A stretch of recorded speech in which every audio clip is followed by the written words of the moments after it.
எங்கள் சொந்தம் பார்த்தாலே சொர்க்கம் சொத்தி போகுமே.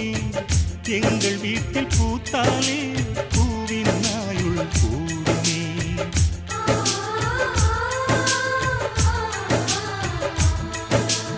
இரண்டு கண்கள் என்றாலும் பார்வை என்றும் ஒன்றுதான்.